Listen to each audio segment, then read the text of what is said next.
김지의 돌직구쇼에 오신 여러분 반갑습니다. 김지입니다. 전 오늘도 이곳 광화문 청계광장에 나와 있습니다. LH 직원들의 땅 투기 의혹이 점점 짙어지고 있습니다. 윤석열 전 검찰총장까지 이건 망국의 범죄다 라며 시간 끌수 안 된다, 증거인멸된다, 빨리빨리 수사해야 한다 라고 정부의 기조를 비판한 바 있습니다. 그런데 오늘 또 새롭게 보도된 뉴스에 따르면 LH 직원이 본인은 임대 아파트에 살면서 대출을 받아서 투기한 건 아니냐라는 의혹마저 제기됐습니다. 어제는 용 버드나무를 그렇게 빼곡히 심더니 이제는 임대 아파트에 살면서 이른바 재테크를 했다라는 얘기가 됩니다. 일파만파 커지는 논란, 잠시 후에 상세하게 다뤄보겠습니다. 저는 비가 오나 눈이 오나 매일 아침 이곳에서 여러분을 기다리겠습니다. 김지의 돌직구쇼 지금 라이브로 시작합니다. 잠깐만요.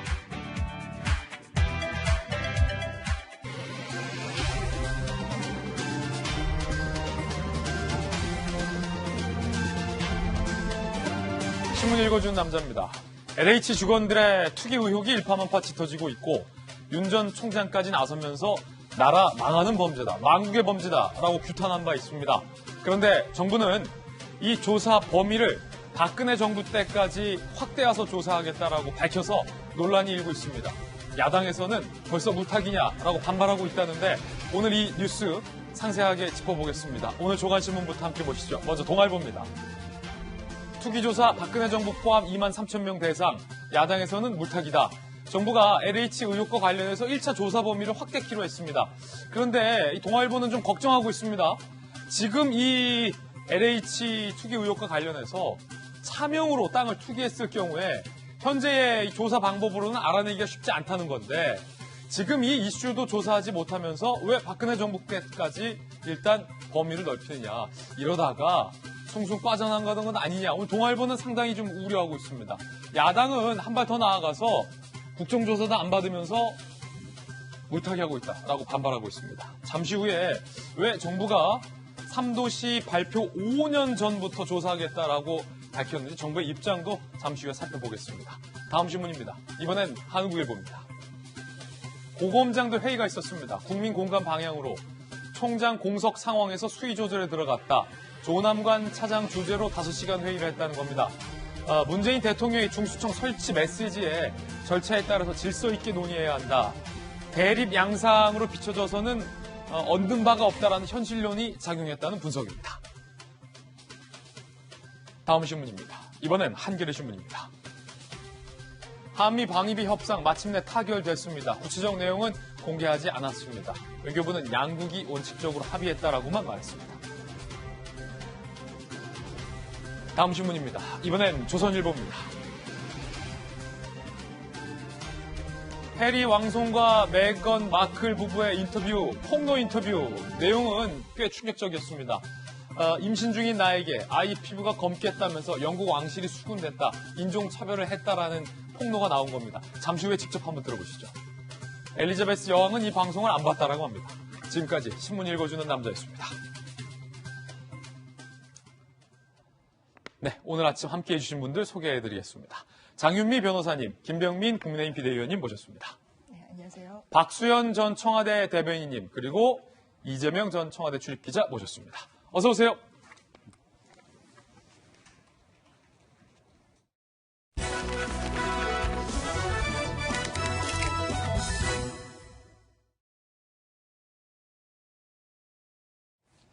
벼농사를 짓겠다고 신고해놓고서 용 버드나무만 잔뜩 심어놨습니다. LH 투기 의혹을 받고 있는 직원들의 백태가 하나하나 보도되고 있습니다. 그런데 정부는 박근혜 정부까지 이 조사 대상 범위를 늘렸습니다. 넓혔습니다. 논란이 되고 있습니다. 톱뉴스 주제가 바로 이겁니다. 박근혜 정부로 확대된 LH 조사. 자, 정부의 설명과 야당의 반박 내용 무엇일까요? 오늘 저희 돌직구쇼에서 이 뜨거운 뉴스 상세하게 다뤄보겠습니다. 먼저 정부의 방침부터 함께 보시죠. LH 투기 조사, 박근혜 정부 때까지 확대한다. 정부 합동조사단이 LH 직원 땅 투기 의혹과 관련해서 국토부 LH 직원 등 2만 3천여 명 조사하기로 했다라는 내용이고요. 2013년 12월 이후 박근혜 정부 때 토지 거래도 조사하겠다라고 밝혔습니다. 자, 이유는 이렇습니다. 신도시 발표 이전부터 땅 투기 논의, 땅 투기 검토가 이루어졌을 것으로 추측된다. 예상되기 때문에 박근혜 정부도 포함을 한다는 이유입니다. 그런데 신도시 발표 5년 전이어서 그 시점이 지금 논란이 되고 있는 상황입니다. 야당은 더 말할 필요 없다. 입 아프다. 물타기다. 이렇게 비판했습니다. 물타기란 말을 쓰기도 입이 아플 지경입니다. 문재인 정부의 검찰, 문재인 정부의 감사원이 필요할 때입니다. 야당에서는 왜 그러면 검찰 수사 즉각 안 의뢰하냐? 왜 감사원의 감사를 제끼느냐라며 비판하고 있는데요. 바로 물어보죠. 야당의 비대위원, 김병인 비대위원님. 네. 박근혜 정부 때까지로 이 조사 범위를 확대하기로 했는데, 자, 정부의 설명은 조금 전에 들으셨던 것처럼 발표 이전에 이 투기 검토가 이루어졌을 것으로 예상되기 때문에 박근혜 정부 때까지다. 야당에서 왜 물타기라고 합니까? 제가 지난번에도 한번 말씀드린 바가 있었는데 이 정권에서 무슨 문제가 발생되면 나오게 되는 비밀병기가 하나 있습니다. 무슨 문제가 있을 때마다 이명박근혜 다 모든 것들이 전 정부 탓이다. 전 정부까지 끌어당기면서 문제를 제기하는 모습들을 봤는데 지난번 저희 돌직구쇼에서 그렇게 말씀하셨잖아요. 예, 이번에도 마찬가지로 설마 또 그런 방식으로 나타날까라고 얘기를 했지만 지금 문재인 정부에서 나타나고 있는 LH 투기 의혹이 워낙이나 민심을 어지럽게 만들고 있기 때문에 아마도 전 정부까지 끌어들여서 이거 원래 옛날부터 다 그랬던 것 아니야 이런 얘기를 하고 싶었던 게 아닌가 싶습니다. 근데 우리가 이 학생들 공부할 때도 덧셈 뺄셈도 제대로 풀지 못하는 학생이 나아가서 고차 방정식을 풀 수 없는 건 매우 자명하고 당연한 일 아니겠습니까? 지금 현재 시점에서 3기 신도시의 불법적인 투기 의혹이 일파만파 커지고 있고 이게 어디까지 가 있을지 가늠하기 어려운 상태라면 여기 집중해서 발본색원하는 엄정한 수사 조치가 이루어져야 되는데 이러한 내용보다 범위를 훨씬 더 확대시켜서 2013년도까지 가게 되면 오히려 진짜 범죄를 저지르고 숨어있는 사람들에게 면죄부를 주는 꼴 아니냐 이런 비판들이 가능할 지점이라고 봅니다. 지금 이 순간에도 여전히 관련된 대한민국의 내부 정보를 바탕으로 불법적인 투기에 나선 사람들이 증거 인멸할 수 있는 시간은 1초, 1분, 1시간 찌깍찌깍 시계가 흘러가고 있습니다. 아주 만약 이러한 내용들이 과거 윤석열 서울중앙지검장, 박영수 특검의 윤석열 특별수사팀장이 이러한 사건의 수사를 맡았더라면 아마 진즉에 LH 등 압수수색 들어가서 관련된 사건의 강제 수사 들어갔을 겁니다. 이렇게 황당하게 과거에 있었던 얘기들까지 정치적 논방을 벌이고 있는 지점이라면 신속하게 국민의 여론을 바탕으로 강제 수사에 나서는 것이 훨씬 더 시간을 아끼는 일이라 말씀드리고 싶습니다. 아니 이재명 기자, 일단 정부의 설명은 이렇습니다. 투기가 이루어진 시점 이전에 투기를 하자라는 검토가 있었을 것으로 예상되기 때문에 박근혜 정부까지 봐야 된다라는 말인데 그 시점이 발표 5년 전부터 보겠다는 건데 만약에 투기가 문재인 정부에서 지금 이루어졌다면 그 투기에 대한 검토가 너무 5년 전부터 이루어졌다라고 보는 건 아닙니까? 그렇게 볼 여지가 있는 거죠. 다만 이제 광명시흥지구가 지난달 지정되면서 투기 결과를 보니까 2018년부터 이루어졌던 거죠. 그렇게 되면 2, 3년 전부터 투기 결과를 볼 수 있는 겁니다. 그렇기 때문에 3기 신도시가 2018년 12월에 처음 발표를 했다고 보면 그 이전으로 넘어가서 2014, 15년도에도 있었다고 볼 수 있는데 문제는 결국 핵심은 이거 아니겠습니까? LH 등 국토부든 내부 정보를 활용했느냐 이게 핵심일 테고 정부는 내부적으로 처음에 언제 신도시를 계획했는지를 잘 알고 있죠. 그럼 그 시점을 얘기하면 되는 건데 과연 5년이라는 게 어떤 의미가 있는지 사실 사람들 잘 이해하기 힘든 거죠. 그러다 보니까 그야말로 5년 전 2018년 12월에 5년 전이면 2013년 12월인데 그렇게 되면 이제 박근혜 정부가 막 출범한 첫 해인데 결국은 박근혜 정부를 끌어들이기 위한 것으로 야당이 지금 오해하고 있는 거죠. 결국 물타기 하려는 거 아니냐 이렇게 오해하는 건데 결국 오해를 불식시키려면 3기 신도시가 2018년 12월에 발표를 했는데 처음 정부 내에서 논의된 게 2014년 12월이면 그렇게 얘기를 하면 되는 거지. 이때부터 논의가 됐다. 그렇다면 이때부터 내부 정보를 활용할 위험성이 있었고 그렇다면 이때부터 들여다보겠다라고 발표를 하면 되는데 그렇지 않았다는 데 문제가 있는 거고 마치 잘못하면 지금 변창흠 장관이 한 언론 인터뷰에서 이렇게 얘기했다는 거 아닙니까? LH 직원들이 모르고 신도시 될지 모르고 땅을 샀는데 나중에 신도시 될 수도 있다 이렇게 얘기해서 이제 논란이 커졌고 국민적 공분을 샀는데 만약 내부 정보를 활용한 게 아니라면 사실 법적으로 처벌할 방법도 없습니다. 그럼 자칫 박근혜 정부 때 있었다는 그 이미지만 남겨놓고 처벌도 안 되는 거면 사실 문제가 오히려 더 심각해지는 거죠. 그래서 내부적으로 언제 신도시를 만들었는지 먼저 밝히고 그때 이후로 조사를 하는 게 맞다 이런 생각이 듭니다. 야당에서는 이런 결말까지 예측이 나왔습니다. 자, 이준석 전 최고 같은 경우는 LH건의 결말은 나는 이렇게 예측한다. 박근혜 정부 시절에도 이런 일이 있었다. 라고 SNS를 올리기도 했다는데 또 현 정부의 핵심 인사 박수현 대변인이 나오셨으니까 이게 이제 정부의 입장은 이제 빠짐없이 정말 촘촘히 이 투기는 발 디딜 공간이 없을 정도로 정말 발본색원하겠다라는 취지라고 밝혔는데 혹여 지금 야당에서 의심하는 것처럼 박근혜 정부도 있었던 거 아닙니까? 물타기 하라는 건 아닙니까?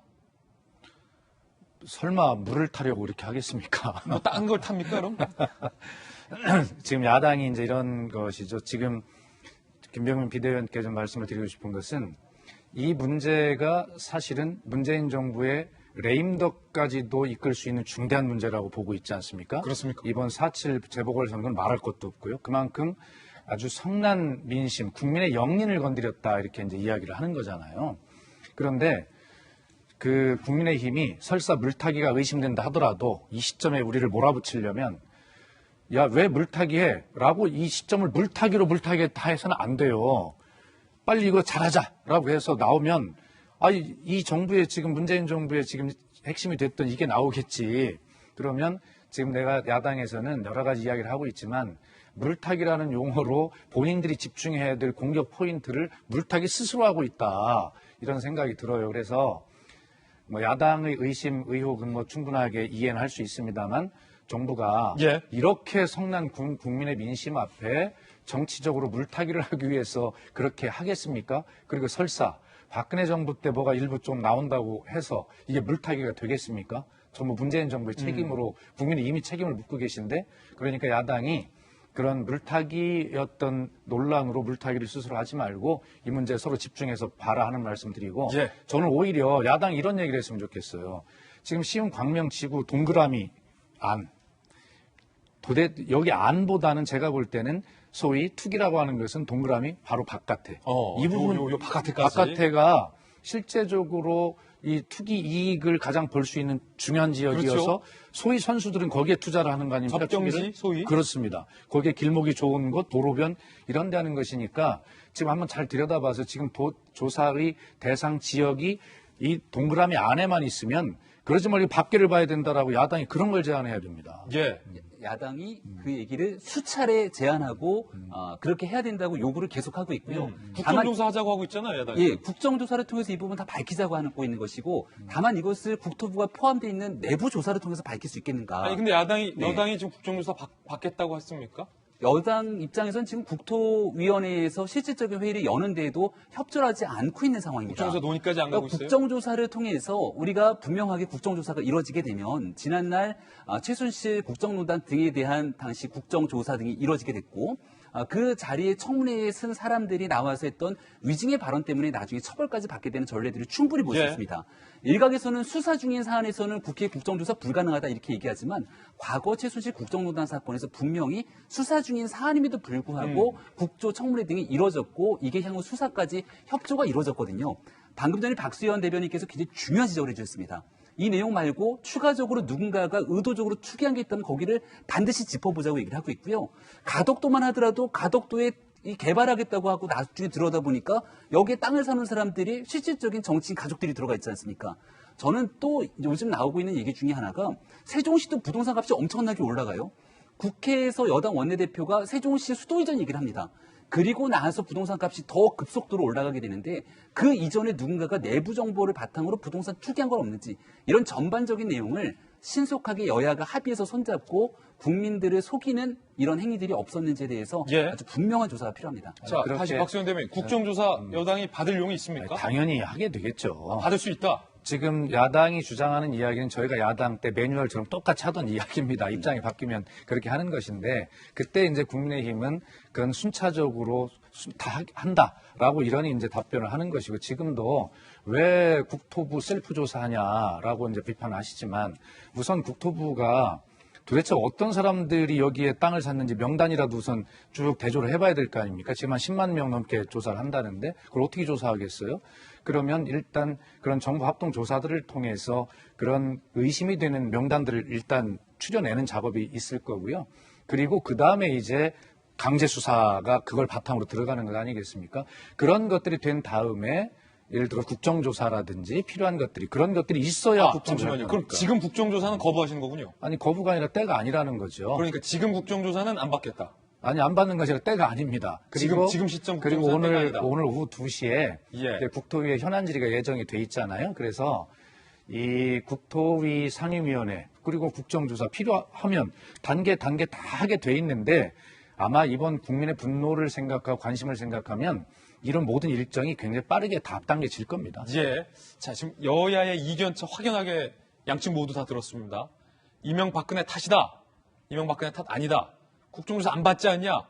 어차피 할 거다. 거부한 거 아니다. 대대적으로 조사부터 하자. 양측의 이견차 들어봤습니다.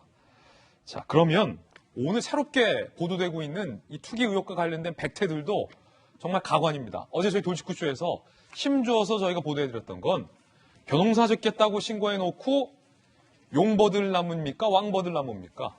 버드나무 빽빽하게 심어놓은 사진까지 저희가 보도해드렸습니다. 제가 이게 벼입니까? 라고 항변했던 대목도 있었습니다. 오늘 백태 어떤 건지 함께 보시죠. 황당합니다. LH 직원으로 추정되는 인물 A씨가 등기상 판교 신도시의 한 아파트에 거주하고 있는 것으로 알려졌는데 그게 저소득층을 위한 LH 소유의 임대 아파트다. 그러니까 본인은 LH 소유의 임대 아파트 살면서 광명시흥지구 땅을 사요. 7억 8천 근저당을 설정하고 수억 대출을 받았다. 신도시 발표 전에 거래량 5배 폭증. 정확하게 이게 LH 직원인지 아닌지 좀 밝혀내야 할 필요가 있습니다만 문화일보가 이 의혹을 상세하게 지금 보도하고 있습니다. 장윤미 변호사님, 이거 어디서 좀 많이 듣던 수법이에요. 뭐 예컨대 관사 살면서 어디에 투자하거나 아니면 뭐 임대주택 살면서 그러니까 남의 기회를 뺏으면서 투기 혹은 투자를 했다라는 건데 이거 어떻게 좀 보십니까? 그렇습니다. 사실 LH공사에서 저소득층에게 제공하는 아파트에 거주한다는 것은 본인이 투여해야 된다는 그런 부동산 값을 아꼈다는 소리 아니겠습니까? 예.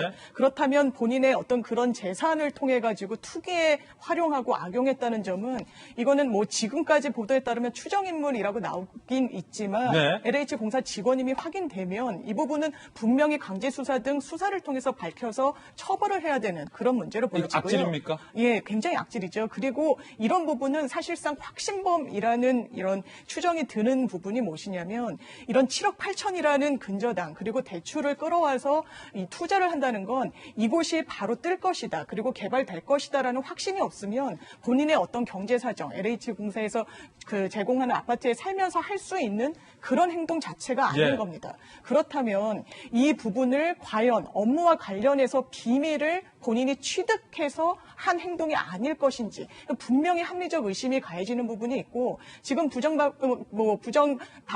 부패 방지법상 어떤 업무와 관련성 그리고 이게 비밀로 다 인정이 돼야 되는 구성 요건이 있긴 하지만 이 부분 어떤 합리적인 추론을 통해 가지고 반드시 밝혀져야 예. 되고 밝혀질 수 있다고 봅니다. 장 변호사님 처벌해야 된다 말씀 주셨으니까 아까 이재명 기자가 걱정하는 건 이 공적 정보를 미리 사전에 알고 활용했는지 여부를 법적으로 밝혀내야 되는데 그렇죠. 이 직원이 끝까지 나는 여기 지정될 줄 몰랐다. 변창흠 장관이 MBC 기자한테 그렇게 말했다면서요. 네. 직원들 그거 모르고 한 걸 거다. 이 직원도 만약에 그렇게 나오고 뭐 예컨대 가정입니다. 추정입니다만 산자부 때 봤듯이 갑자기 뭐 신내림 받아서 내가 그냥 땅 샀다. 어쩔래? 이런 식으로 하면 처벌 못할 수 있는 거 아닙니까? 사실 본인이 부인하기 때문에 이게 처벌까지 이르기는 좀 어렵지 않냐라는 전망도 지금 나오는 예. 부분이 있는데 실제로 이 1차 기자회견에서 드러났던 이런 피해자로 전환된 그 직원들 같은 경우에 본인들은 보상 업무에 가담을 했지 원래 업무는 이런 토지 개발 시설을 하는 그런 업무와는 거리가 있었다. 이런 취지로 빠져나가려고 하고 있습니다. 아무래도 이제 법적인 절차에 돌입하게 되면 그런 논리로 대응을 할 텐데 그렇다면 실제로 이 업무와 관련해서 아예 정보에 접근할 수 없는 정도였는지 그 부분을 일반인과 해량해가지고 판단을 해야 될 부분이지 본인이 단순히 어떤 부서에 있었다는 이유만으로 빠져나갈 수는 없다라고 보여지고요. 그렇기 때문에 또 이제 강제 수사에 돌입했다는 기사도 나오고 있는 상황에서 그냥 본인들이 부인한다라고 해가지고 면책된다고 보기는 어려울 것 같습니다. 그 가운데 LH 일각에서 입단속을 당부한 것으로 보여서 논란이 더해지고 있습니다. 입조심하라는 겁니다. 이재명 기자, 이게 어떤 사건입니까? 지금 광명 시흥 신도시를 담당하는 게 바로 인천 지역본부입니다. LH에서. 근데 직원들에게 이메일을 보내서 지금 보시는 것처럼 언론사에서 광명 시흥 관련자에 대한 근무 여부, 직급 등 확인 연락이 계속 이어지고 있다. 회사 입장은 개인 정보라 확인해줄 수 없다.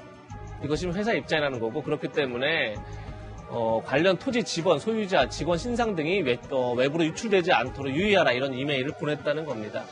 그리고 뭐 인천지부 입장에서는 여러 언론사에서 지금 뭐 13명 말고도 뭐 더 이상 추가 3명이 더 있다, 뭐 이런 계속 의혹들이 제기되고 있죠.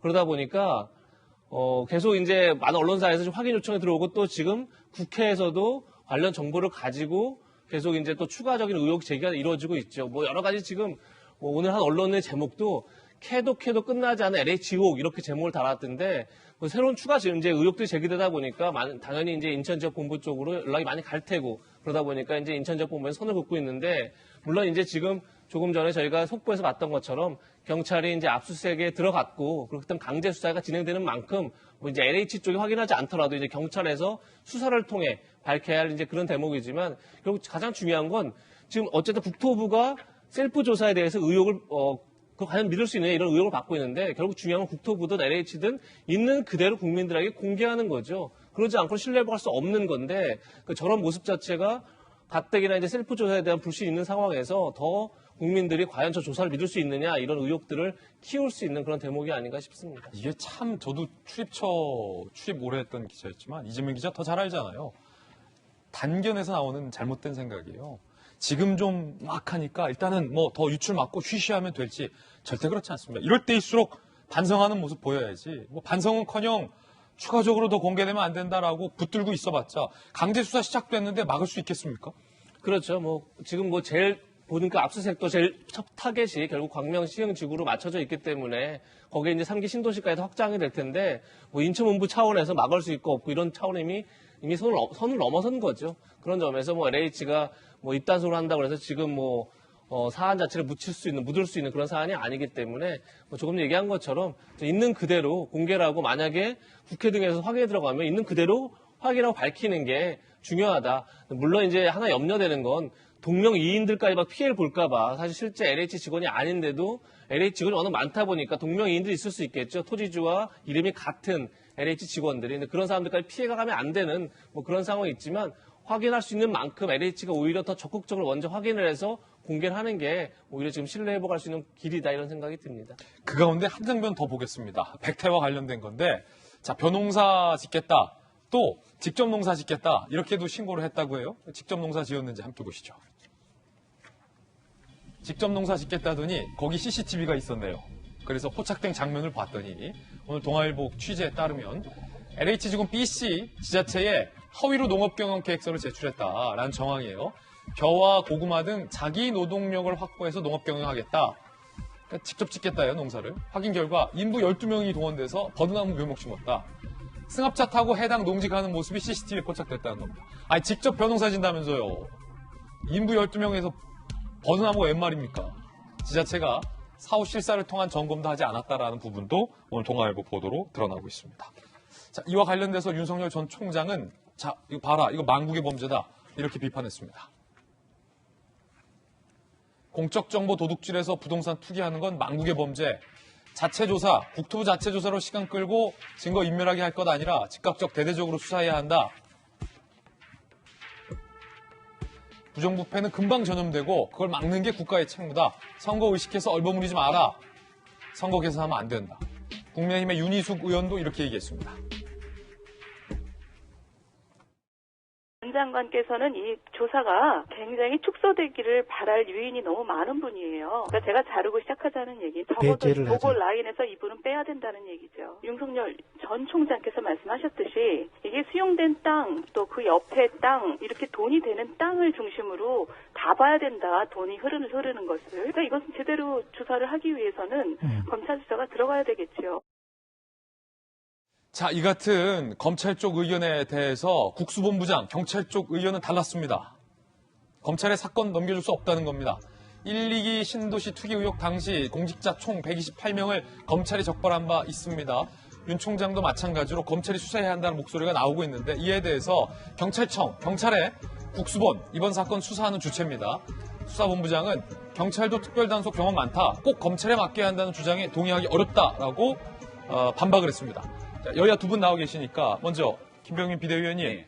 자, 국수본 경찰 중심에 그리고 국토부도 들어가 있어서 소위 셀프 조사 논란 나오고 있는데 조금 전에 우리 장윤미 변호사가 돌직구 날렸어요. 이거 악질이다.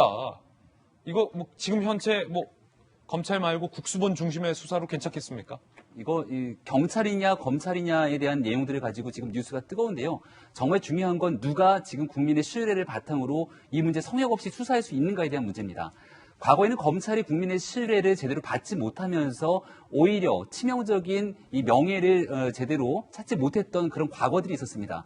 그러다 보면 검찰에서 권력에 대한 범죄들을 수사할 때 잘할 수 있겠냐고 국민적 의혹이 커지고 그럴 때는 검찰이 아니라 특검, 특별검사 제도 도입을 통해서 새롭게 이 문제를 파헤쳐야 된다는 목소리가 커지기도 했습니다.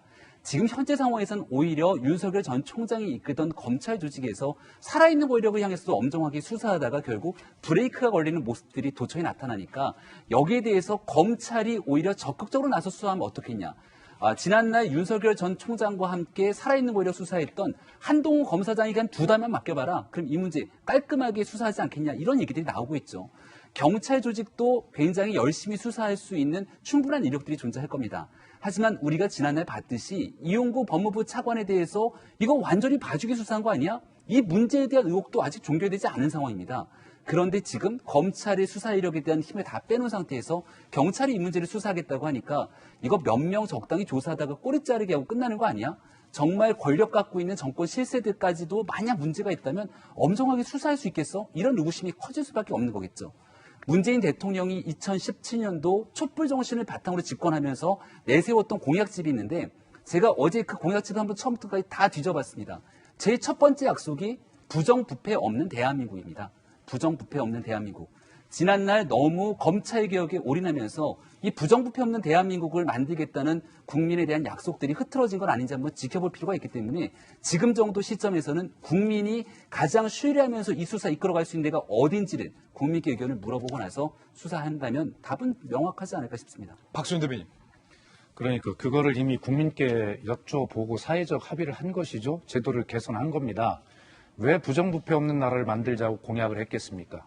그 전에 얼마나 부정부패가 많았으면 그걸 공약을 해야 합니까?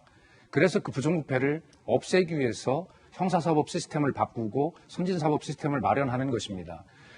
수사 기소권을 분리하고 검경 수사권을 조정하는 것입니다. 지금 그런 과정에 있는 것이죠.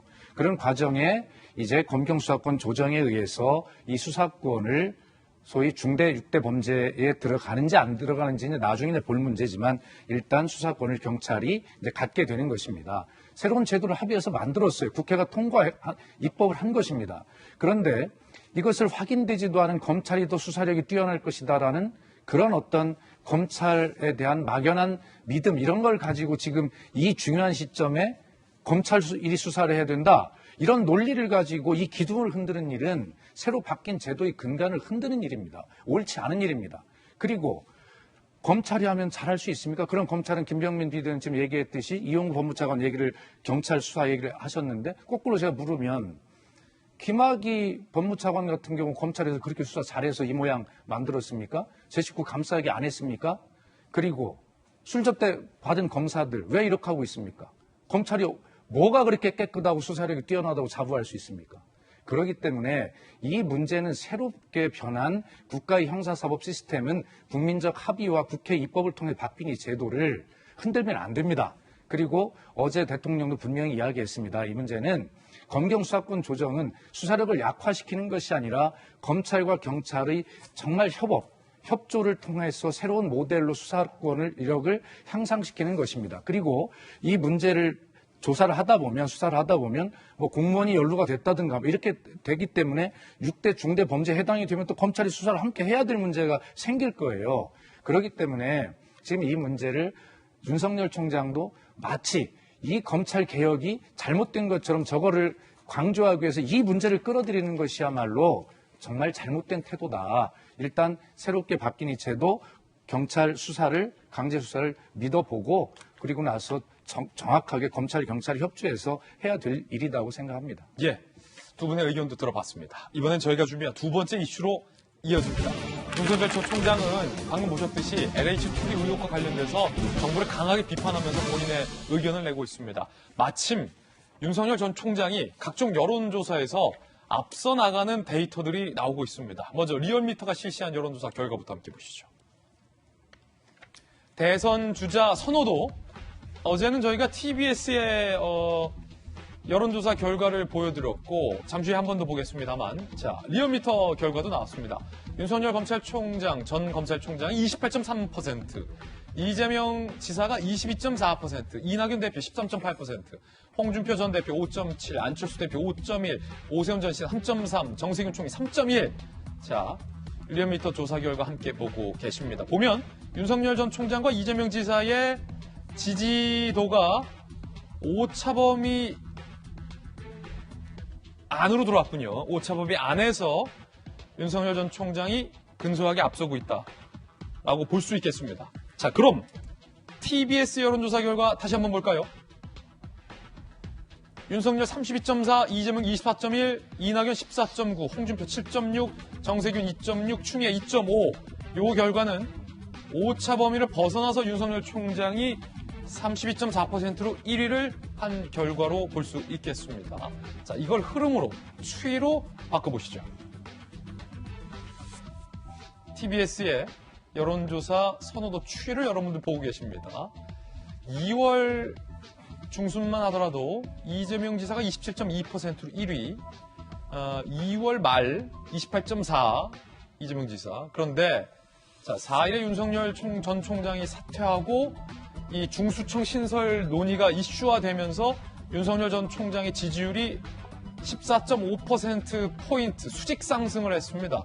자, 그래서 3월 5일 결과 윤 전 총장의 지지율이 이재명 지사를 꺾고 1위로 올라서는 결과를, 이 흐름을, 추이를 살펴볼 수 있겠습니다. 상당히 흥미로운데, 오늘 저희 동아일보가 지금 이 시점이 대선 1년 전입니다. 딱 대선 1년 전인데, 대선 1년 전에 주요 대선 주자들이 어떤 지지율을 받았고 1년 후 실제 대선에서 이 주자들이 어떻게 결과가 나왔는지를 빅데이터를 기반으로 한번 분석을 해봤습니다. 상당히 흥미로운 분석 기사. 역시 이 분석은 동아가 강하다. 함께 보시죠. 자, 자세히 보시면은 여러분들도 TV에 좀 자세히 보시죠. 16대 대선 1년 전에 이회창 후보가 31.6% 대선 1년 전에 압도적인 지지를 받았어요. 근데 실제 대선 득표에서 46.6% 역시 많은 득표를 받았는데 흥미로운 건 당시 1년 전에 노무현 전 대통령이 1.6%밖에 안 됐다. 그러니까 아까 그 TBS 추미애 전 장관 지지율만도 못하게 받았던 거죠. 그런데 노무현 전 대통령은 대선 때 48.9%로 대선을 뒤집은 바 있습니다. 자, 그런데 요거를 빼고 17대와 18대는 1년 전 이명박 후보가 49.2, 그리고 실제 대선에서도 48.7로 당선. 18대 대선 1년 전 박근혜 전 대통령이 33.0, 실제 대선에서는 이게 더 올라갔어요. 51.6으로 당선된 바 있죠.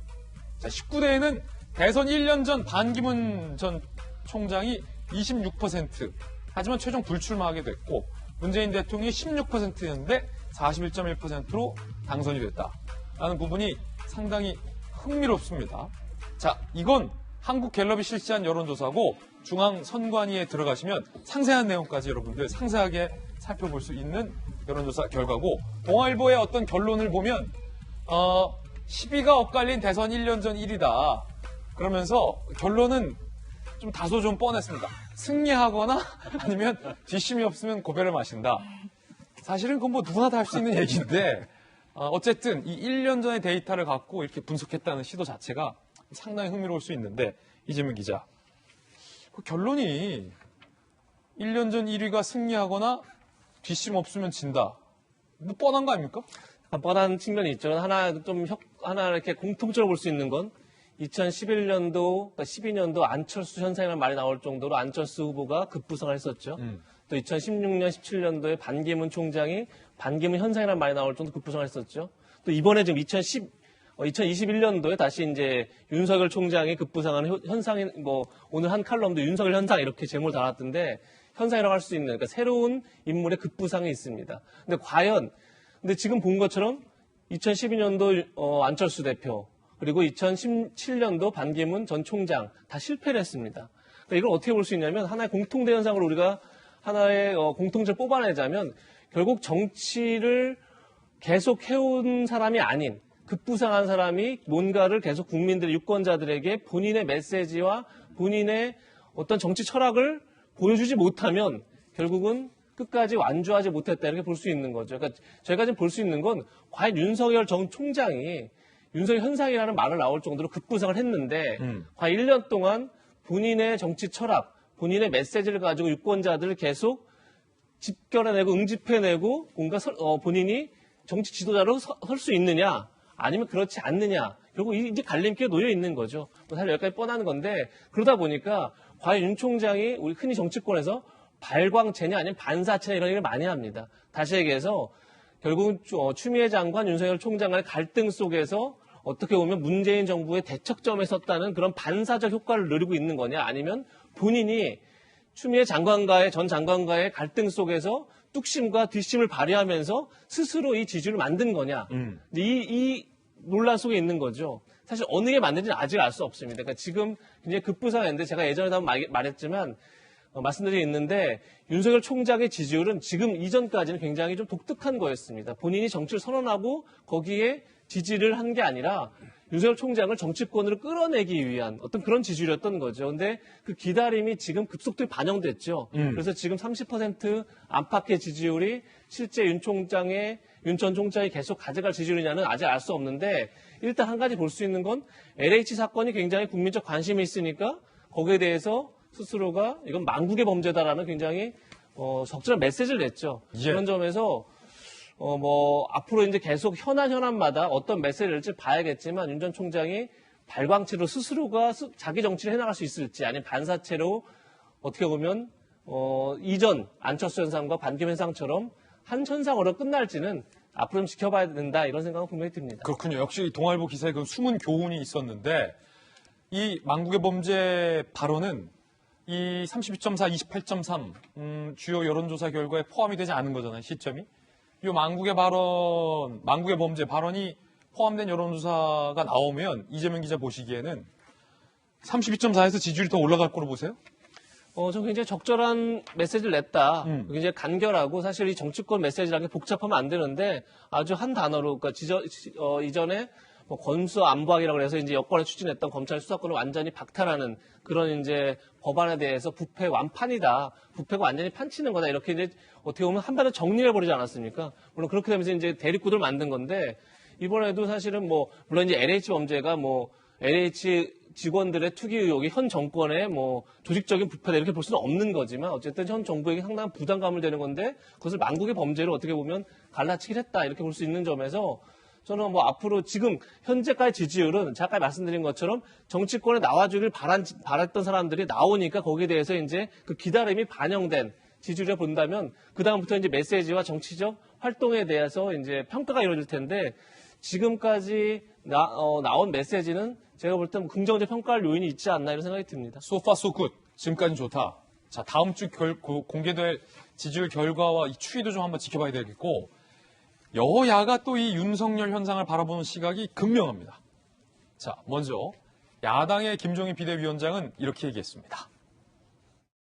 내가 보기에 윤석열 총장이 별의 순간을 잡은 것 같아. 저번에 윤석열 총장 만나는 거 좀 고려하고 계신다고 했는데. 고려한다는 게 아니라 내가 내 스스로가 무슨 윤석열 총장을 당장에 만날 이유가 하나도 없어요. 나중에는 기회가 있어서 만나게 되면은 그때 만난다는 뜻이지, 내가. 자, 야당에서는 김종인 비대위원장이 별의 순간을 잡았다라고 표현을 했습니다. 잠시 후 이제 여당의 반응도 저희가 보도해 드릴 텐데 김병민, 박수현 이 두 분께 반대로 서로 상대당의 이야기를 좀 질문 드리겠습니다. 김종인 위원장께서 박수현 대변인님, 별의 순간을 윤 총장이 잡았다 이렇게 표현했어요. 이 잡았다 표현에 대해서, 의미 부여에 대해서 동의하십니까? 동의합니다. 김종인 비대위원장님의 마스크 속에 있는 얼굴이 굉장히 웃고 계셨던 걸 느끼겠는데, 아, 그렇습니까? 본인이 예언했던 별의 순간이라는 그 말이 실현되는 순간이 왔기 때문에 내 말이 맞았지라고 하는 이런 이제 자기만족의 그런 웃음이셨던 것 같은데, 저는 이렇게 봅니다. 윤석열 총장의 이 지지율 상승, 이거는 보수 야권의 그 후보의 목마름에 비해서 보면 당연한 것이고, 어떻게 보면 좀 낮을 수도 있는 것이죠. 당분간 좀 올라갈 수도 있습니다. 그러나 결과적으로 이재명 아까 기자가 잘 분석을 했어요. 발광체냐 반사체냐 이런 문제이고, 지금 당장 윤석열 총장이 제가 늘 며칠 전부터 강조하는데 꿀단지인 것처럼 보일 겁니다. 보수 야권은. 그런데 이제 뚜껑을 열어볼 때가 있을 거예요. 곧 재보선이 끝나면. 뚜껑을 열어봤는데 이게 빈 단지면 이게 큰일 나는 거예요. 그렇게 되면 이게 별의 순간이 아니라, 꿀단지에는 이게 벌도 같이 오거든요. 그러면 반짝반짝 별의 순간이 아니라 벌의 쏘여서 번쩍번쩍 벌의 순간이 될지도 모른다. 근데 그런 걸 우리가 많이 봤어요, 역사적으로. 저는 윤 총장 검찰에 관한 시각 이런 건 아주 저는 극명하게 반대하지만, 기왕에 자연인으로 정치하겠다고 하니 정치할 것 같은데 잘 했으면 좋겠어요. 예. 그렇게 바라지만 결과적으로는 지금 윤 총장이 뜨는 이유는 뭐냐면, 지금 현재는 문재인 정부마저도 불공정과 와서 부패 이런 것들이 여기서도 있느냐라고 하는, 이게 지금 화두인 것 같아요. 그러니까 거기에 딱 각을 세우는 윤 총장이 쉽게 얘기하면 국민적 주목을 받습니다. 그러나 분명하게 재보선이 끝나고 코로나가 잡히기 시작하면 이제 다음 대선까지 주제는 뭐가 되냐면, 불공정, 부패 이런 거보다는 결과적으로는 코로나 시대 이후에 어떻게 이 사람의 삶을 회복할 거냐.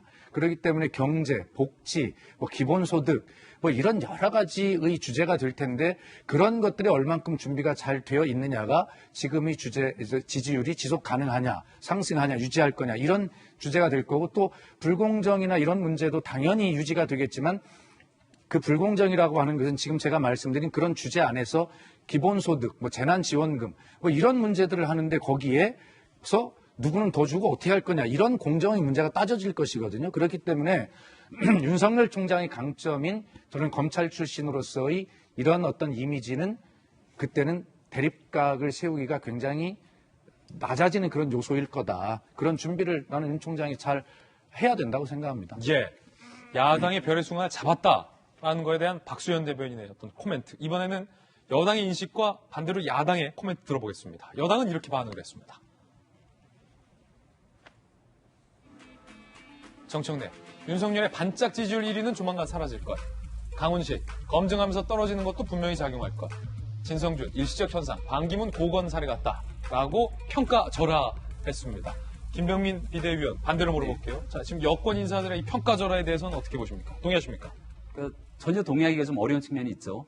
기대하는 내용들을 아마도 여권 인사들은 계속 얘기를 하고 있는 것 같은데, 여권 인사들이 주장했던 많은 내용들이 실질적인 사실과 다른 방식으로 흘러가는 내용들이 굉장히 많습니다.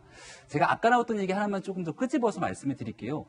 지난날 안철수 대표가 서울시장 출마한다면서 여론조사 지지율이 굉장히 높고 우리 당 후보 지지율이 낮았을 때가 지난 몇 개월 동안 있었습니다. 그때 김종인 위원장이 거듭 힘줘서 얘기했던 게, 우리 당 후보로 반드시 이길 수 있다고 얘기했을 때 사람들이 다 고개를 갸웃갸웃했어요. 과연 가능한 일이겠어 이렇게 얘기하지만, 앞서 나왔던 동아일보 분석기사에서 2002년도에 대통령 선거에서의 여론조사를 보면 불과 1.6%의 여론조사에 그쳤던 노무현 당시 후보가 대통령이 되는 기적적인 이변을 연출해냅니다. 근데 그 중간에는 어떤 일들이 있었냐면, 노무현 대통령이 당의 후보가 되고 난 다음에 또 지지율이 안 올라가니까 당 내부에서 노 전 대통령의 발목을 막 잡기 시작해요. 그래서 바깥에 있는 정몽준 후보를 향해서 막 다가갑니다. 그러니까 단일화를 통해서 오히려 자당의 노무현 후보를 띄우는 게 아니라 정몽준 후보를 띄우니까, 야, 이거 노무현 후보가 되는 게 아니라 정몽준이 되겠구나 하는 때가 있었습니다. 노 전 대통령이 전격적인 결단을 내리고 단일화에 나섰고 당이 총결집하니까 후보는 결국 노무현 전 대통령이 됐거든요. 자, 이 얘기를 끄집어내는 이유는 아무도 어려울 것 같다고 했던 우리 당의 후보가 지금 현재 나오고 있는 여론조사에서 어느 날 오세훈 후보가 결정되고 나니까 안철수 후보와 똑같은 거의 오차범위 내에 있는 상태로 들어갔고 이제 곧 있게 되는 단일화 결과를 지켜보게 되면 저는 우리 당 후보가 최종적으로 결정될 거라고 확신합니다. 이런 상태에서 보궐선거를 국민의힘이 다 이겨내게 된다면 지금까지 너네 당은 대선 후보도 제대로 없었지 이런 비판들이 많았는데 4월 7일 이후에 대통령 선거판은 완전히 달라진다는 것이죠. 그게 2002년도에 1.6%에 불과했던 노무현 후보가 대통령이 되기까지 기적적인 연출이 일어나게 된 거죠.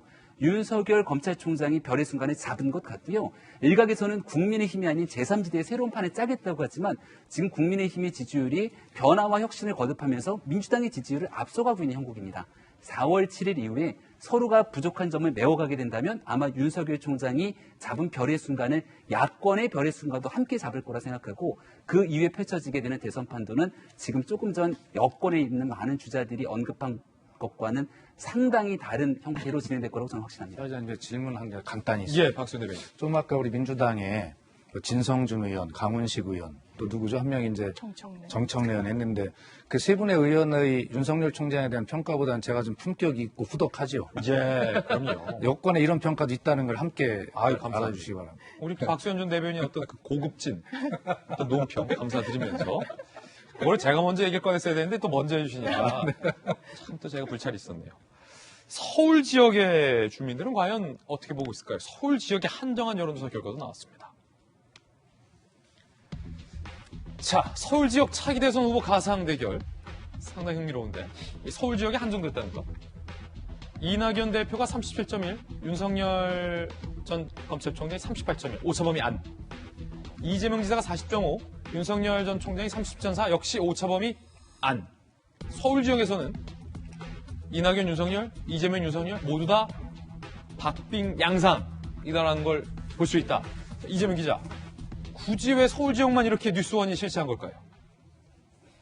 글쎄요. 제가 그것까지 뭐 확인해보지 못했는데 예. 아마도 이제 서울이 가장 뭐 여러 민심에 이제 균형추 역할을 한다는 게 본 거겠죠. 그런 점에서 의미군요. 서울에서 봤을 때 과연 대선 주자들의 지지율이 어떻게 나타나 봤는데 지금 보신 것처럼 굉장히 박빙의 승부를 펼칩니다. 근데 저희가 조금 앞서 봤던 여론조사에서 다자구도에서도 실제 여권 성향 후보들과 야권 성향 후보들의 단순 지지율 합을 합치면 다 40% 안팎에서 거의 귀결됩니다. 무슨 얘기냐면 결국 이번 대선도 역시 양쪽 다 40% 안팎의 싸움을 한다. 굉장히 박빙의 승부를 할 수밖에 없다는 생각이 드는 거고 지금 일단 뭐 윤석열 야권 같은 경우 윤석열 총장 쪽으로 많이 쏠려 있지만 사실 뭐 앞으로 어떻게 변수가 일지 뭐 여러 가지 변수가 있기 때문에 뭐 지켜봐야 된다는 생각이 드는데 중요한 건 조금 전에 뭐 박수현 선 대변인 말씀하신 것처럼 윤석열 전 총장 쪽은 계속 뭐 정의나 공정, 상식 이런 거를 이제 선거에 어떤 큰 흐름으로 끌고 가겠지만 실제 선거가 본인이 원하는 대로 늘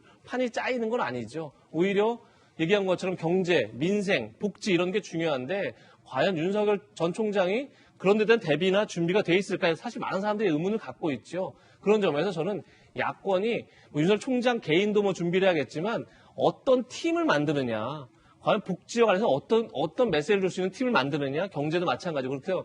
양쪽 다 결국은 이제 팀 플레이의 싸움이 될 텐데 그 팀을 누가 잘 짜느냐에 따라서 저 40%의 균형이 어느 쪽으로 흔들리느냐 이런 싸움으로 가지 않을까 싶습니다. 상당히 흥미롭군요.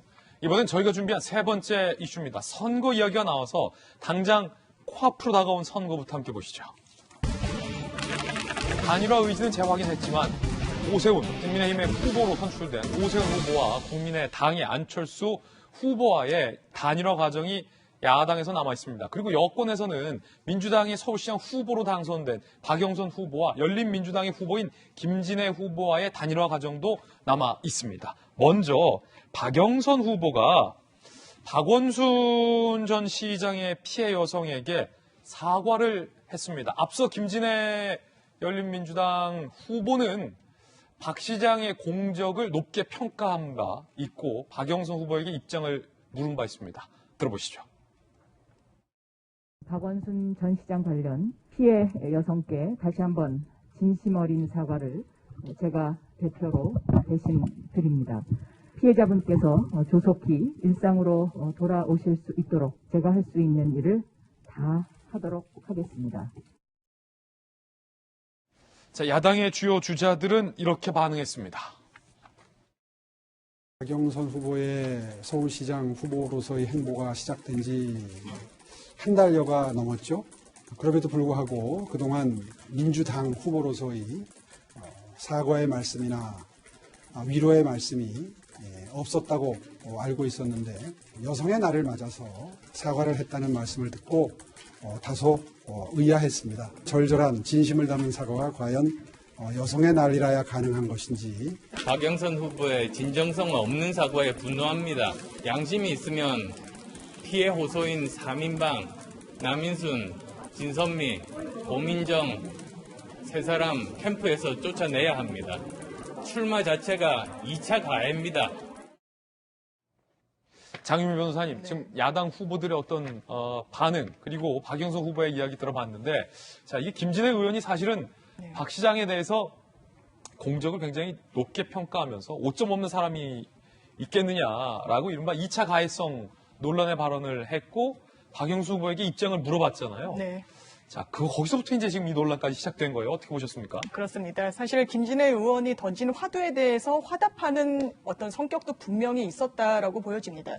그렇지만 박영선 후보로서는 공식적으로 사과를 아마 시점만 조율하지 언젠가는 할 수밖에 없는 상황이었을 겁니다. 왜냐하면 이번 4.7 보궐선거, 서울시장 선거가 이 박원순 후보의 성비위와 관련해가지고 촉발된 부분이 있지 않습니까? 그렇기 때문에 민주당에서는 사실상 후보를 내지 않겠다는 당원 당규가 있었음에도 불구하고 또 후보를 내서 선거를 치르고 있는 이 상황에서 이 당의 공당 후보로 나선 박영선 후보가 어떠한 메시지도 내지 않는다? 그거는 불가능했을 겁니다. 지금 야권에서는 3.8 여성의 날을 맞아서 사실상 기획한 사과 아니냐, 이런 부분에 대해서 과연 정당성과 진정성이 있을 수 있겠냐라고 이야기하지만, 그렇다면 사과를 안 할 수 없는 국면에서 여성의 날이라는 어떤 그 상황 속에서 사과를 한 게 진정성이 훼손되는 요인인지는 좀 반문하고 싶은 부분이 있고, 오히려 너무 많은 그 카테고리를 넓혀서 2차 가해라는 범주 안에 넣는 것 자체도 상당히 좀 부적절한 지적이 아닌가.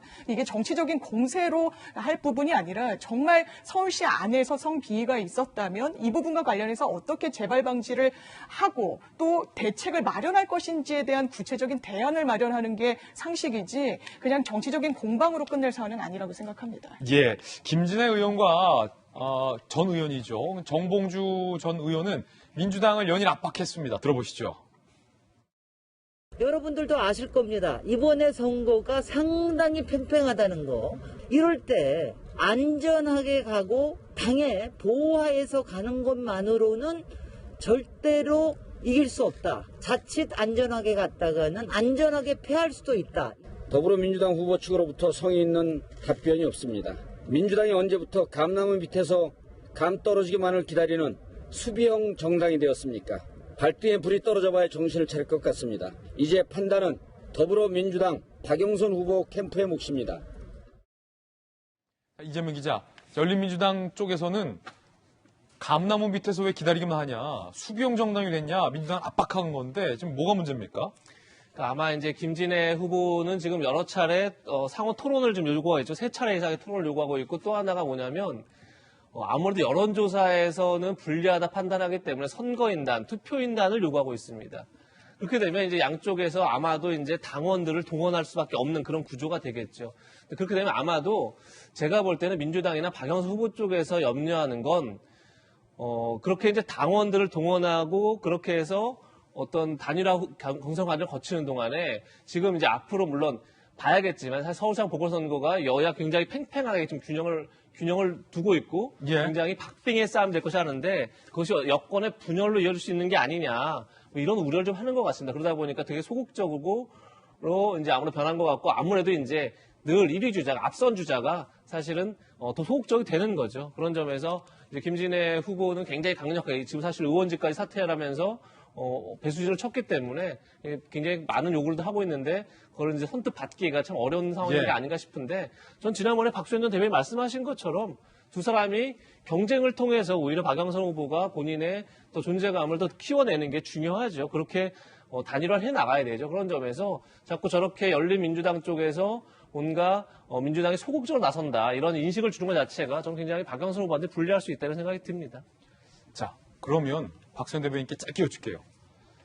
반드시 이제 단일화를 할 것으로 보이긴 하는데 박영수 후보 입장에서는 단일화 과정에서 김진애 의원 발 이런 어떤 공세들이 좀 불리하게 작용될 것 같다라는 전망들이 계속 나오고 있잖아요. 단일화를 안 해도 되지 않을까? 굳이 이런 판단을 할 수도 있는 겁니까? 그렇지는 않습니다. 지금 우리가 앞에 여론조사를 봤지만 뭐 총력을 다해도 지금 부족하고 따라가야 될 입장 아니겠습니까? 저 지지율도 이제 필요하다. 그럼요. 단일화라고 하는 건 저희가 더 절체절명이죠.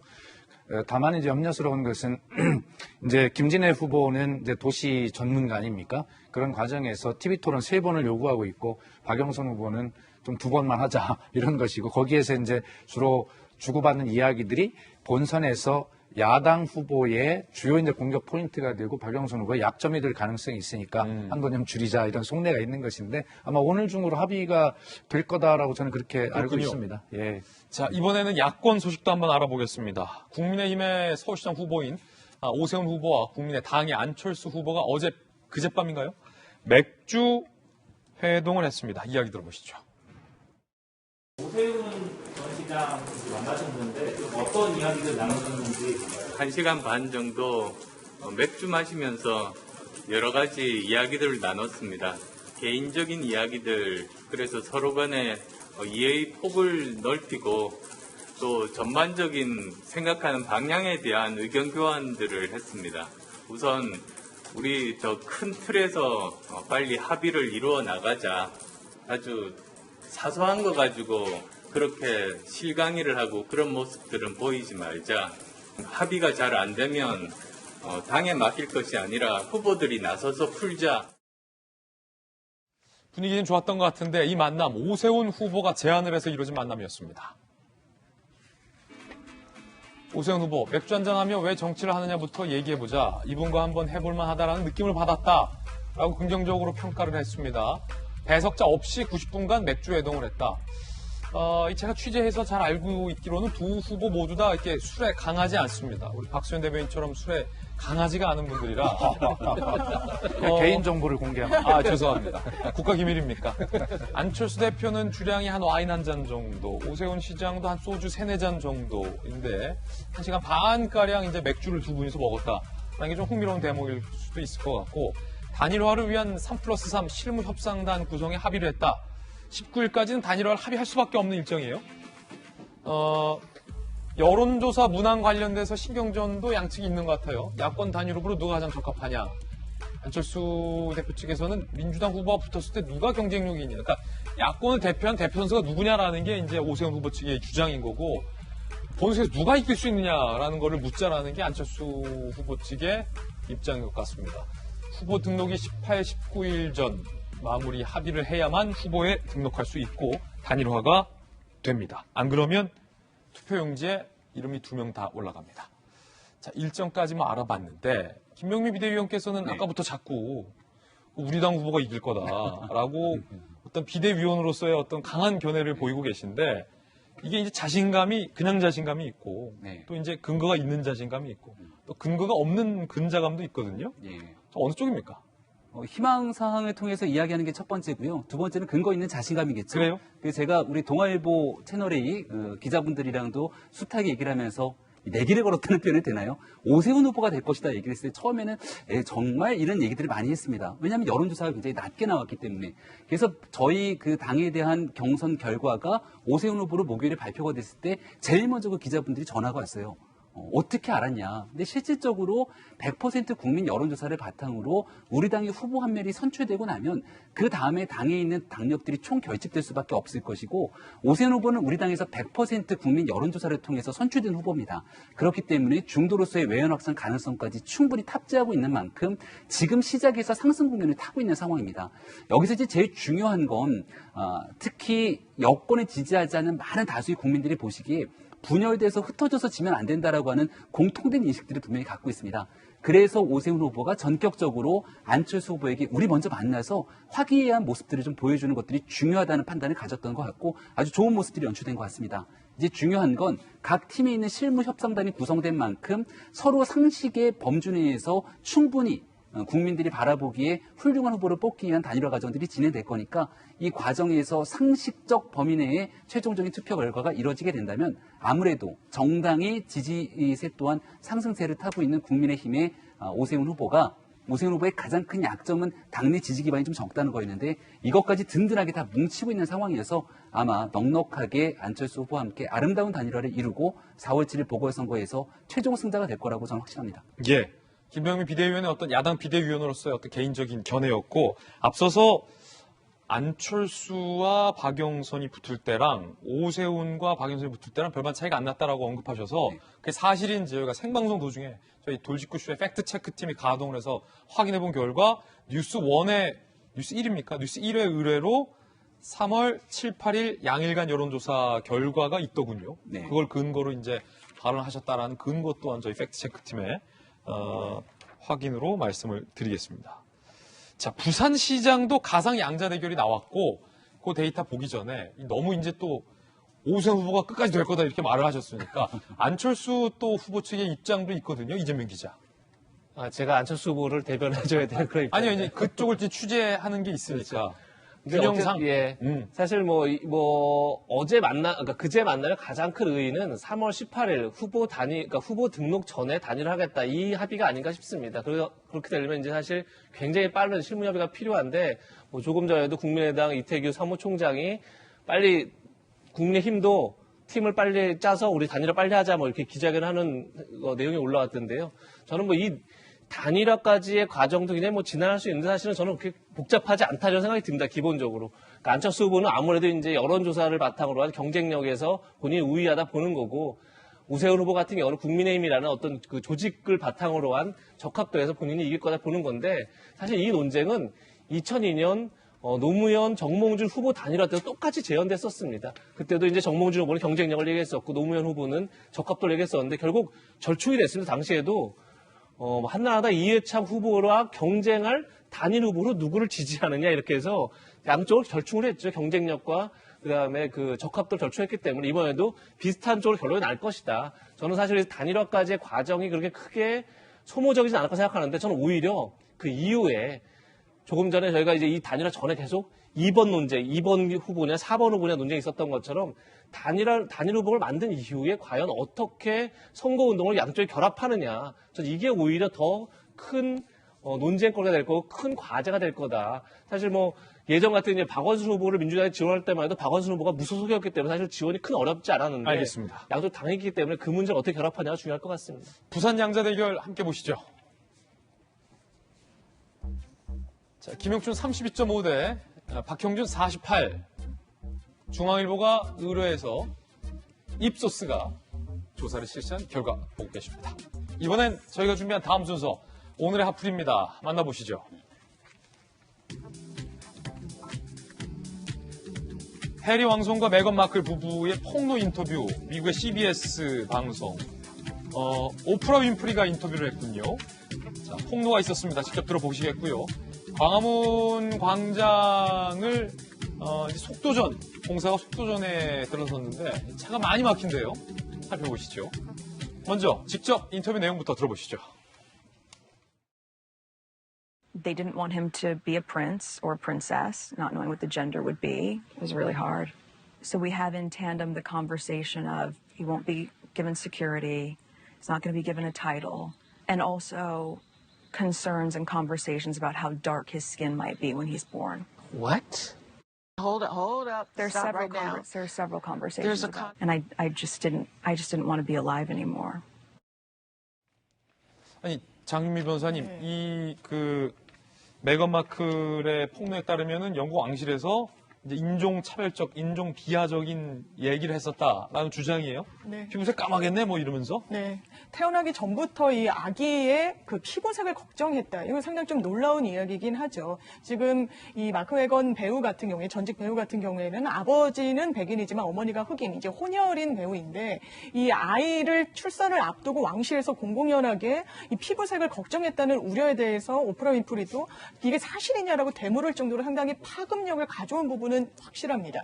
그렇지만 이런 부분에 대해서 왕실의 어떤 내밀한 사생활 그리고 이런 문제들에 대해서 언론을 통해서 더더군다나 한 100억 정도를 이 오프라 윈프리의 프로덕션이 받았다는 거 아닙니까? 이걸 공개화하는 부분에 대해서 상당히 좀 여론은 우호적이지가 않은 부분이 있는 것 같고 다만 영국 내에서도 이번 인터뷰에 대해서는 상당히 좀 논란이 있는 것 같습니다. 하지만 이런 인종차별적인 언행 다시 이제 영국에서 오프라 윈프리 측에서는 이 왕실이 구체적으로 이 언급을 한 건 아니다. 그래서 이 발화의 주체가 누구인지에 대해서는 공식적으로 확인을 해주진 않았지만 논란은 앞으로도 굉장히 좀 오래 이어가지 않을까 이렇게 생각됩니다. 야, 이제 아들의 피부색을 우려해서 왕자 만들기를 원치 않았다라는 뭐 충격적인 폭로가 나온 건데 그런가 하면 이 메건 마클이 생전에 다이애나가 찼던 팔찌를 차고 나왔다는 분석도 나오고 있습니다. 함께 보시죠. 메건 마클이 영국 왕실을 폭로하는 인터뷰에서 자, 시어머니죠 이제? 고 다이애나 왕세자빈이 즐겨 차던 팔찌를 하고 나와서 이목을 끌었습니다. 다이아몬드가 박힌 이 팔찌가 다이애나가 숨지기 전 마지막 2-3개월 동안 수차례 공식 행사 때 착용했던 것으로 알려지고 있는데요. 마클은 또 이날 어찌 보면 이 눈매를 강조한 화장을 하고 나왔습니다. 자, 팔찌 보고 계시고요. 자, 그런데 95년 BBC 인터뷰에서 검은색 아이라이너를 다이애나가 그리고 나와서 자, 연상케 했다라는 보도도 현재 나오고 있는 그런 상황입니다. 김병민 비대위원님. 네. 이 의도적인 걸까요?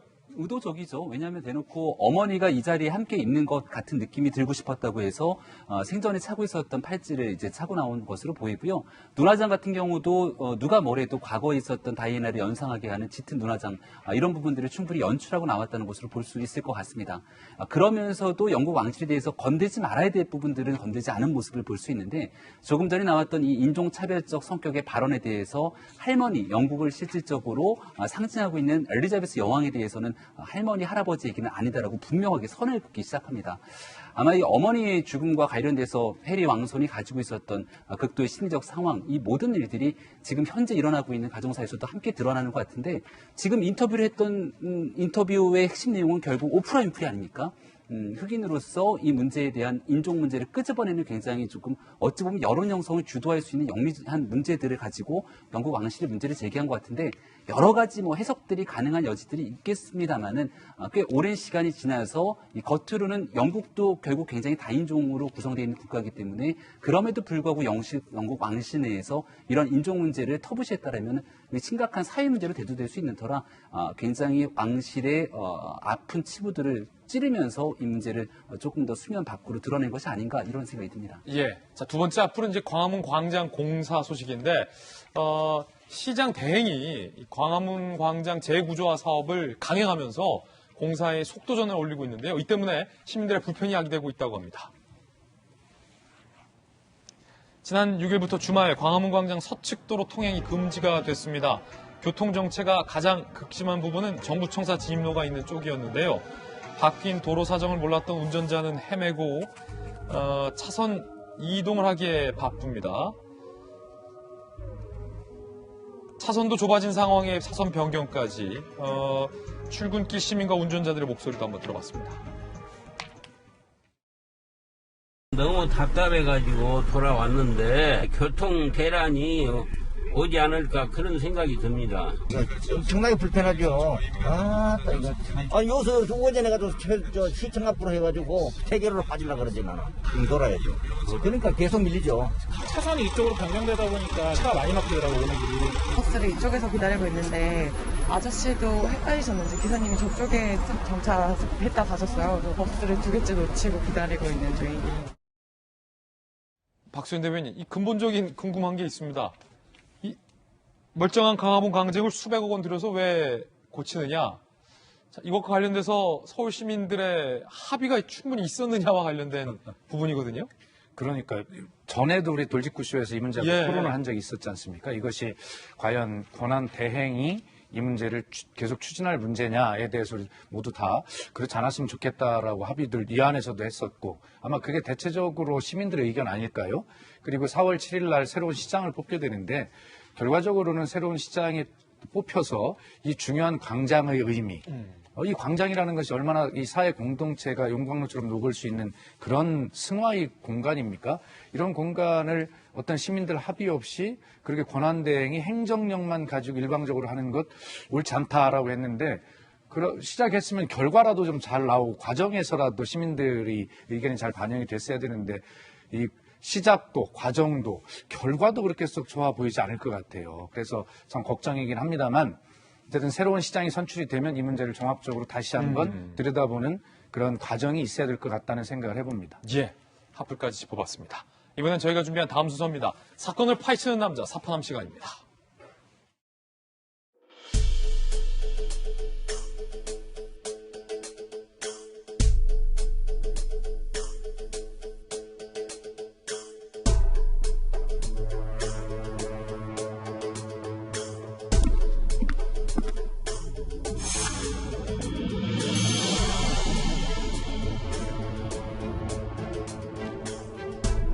사건을 파헤치는 남자 사파남 김진입니다. 저와 함께 사건 파헤쳐 주실 분 모셨습니다. 오랜만에 나오셨네요. 동국대 경찰 사법대의 곽대경 교수님 나왔습니다. 어서 오세요. 네, 안녕하세요. 전북 정읍의 한 천년 고찰 사찰에서 충격적인 방화 사건이 발생을 했습니다. 불교계가 발칵 뒤집혔습니다. 문화재계가 발칵 뒤집힌 겁니다. 그런데 이상한 점이 한두 가지가 아닙니다. 의혹투성이 사건 오늘 사파남에서 풀어보겠습니다.